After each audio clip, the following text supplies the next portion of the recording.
Okay, so you've done your perfect bedtime routine, you've set your bedroom to the right temperature, the room is pitch dark, and you even have some lavender scent on. Why can you still not fall asleep? You've done everything right, you've tried all the sleep hacks, but why do you still struggle with insomnia? The truth is, your problem with falling and staying asleep might have more to do with your daytime experiences and activities than your bedtime routine. If you're someone who's constantly on the go during the day, constantly solving problems, constantly working under high intensity, never having time for yourself to take a break, or constantly under intense mood fluctuations, your insomnia problems might very well stem from the stress you experience during your day. A lot of you might know that cortisol, the stress hormone, is also a key player in regulating your sleep-wake cycle. So normally you want cortisol levels to spike during the earlier part of your morning and then gradually lower down throughout your day. However, if you're someone who's constantly stressed out throughout your day, your cortisol levels might be super dysregulated and spiking throughout your day, leading to sleep problems at night. If you're starting to doubt that this really applies to you, really try and reflect on your daytime experience. Try to go through your day being more aware of your own body and how you're feeling.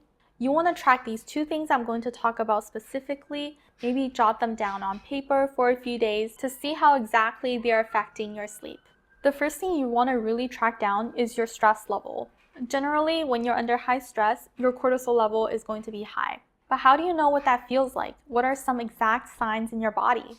You might be familiar with the saying of fight or flight, which just means that your body's constantly preparing itself to fight off some external threat. Your body might be tense throughout your day, your shoulders always up, your jaws are always clenched, and your mind is constantly running and thinking about how to respond to situations. You might get a sudden increase in heart rate or sudden shakiness in your hands just because somebody said something or some small thing happened. You might have fatigue or your body just gets really tired for no reason. You might experience mood swings because of small emotional triggers or experience difficulty concentrating and have brain fog. Some people like me, for example, also experiences symptoms of difficulties of digestion and bloating. These are all signs that your cortisol levels might be too high or dysregulated throughout your day. The second thing you really want to be aware of and observe is your emotion throughout your day. Are you someone who tends to fall easily into strong negative emotions such as anger, frustration, or fear? You seem to be hypersensitive to everything around you, and once you fall into a negative emotion, you have trouble getting yourself out of it. Other negative emotions might include things like self-criticism, self-doubt, anxiety, worry, or regret for something that's happened in the past. Or are you constantly reacting emotionally to everything going on in your life, whether this be negative or extremely positive reactions such as extreme happiness or excitation? Basically, you're easily agitated or very rarely in a very calm and peaceful mindset.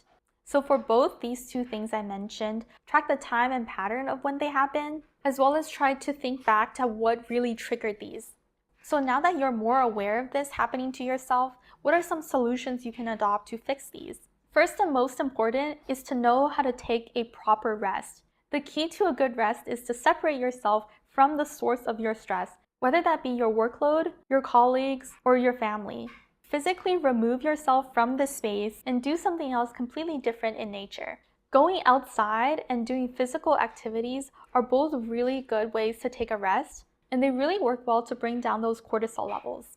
Other solutions that really worked for me include just cutting down on the amount of caffeines I'm taking, trying some breathing and meditation exercises during your day, as well as allowing myself to just blank out and do activities that allow my brain to not operate. So this could be things like taking a shower, going to the gym, or doing chores. Whenever your brain is not in that hyper-focused and fixated state, you're sending a signal to it that it can relax and everything will be fine.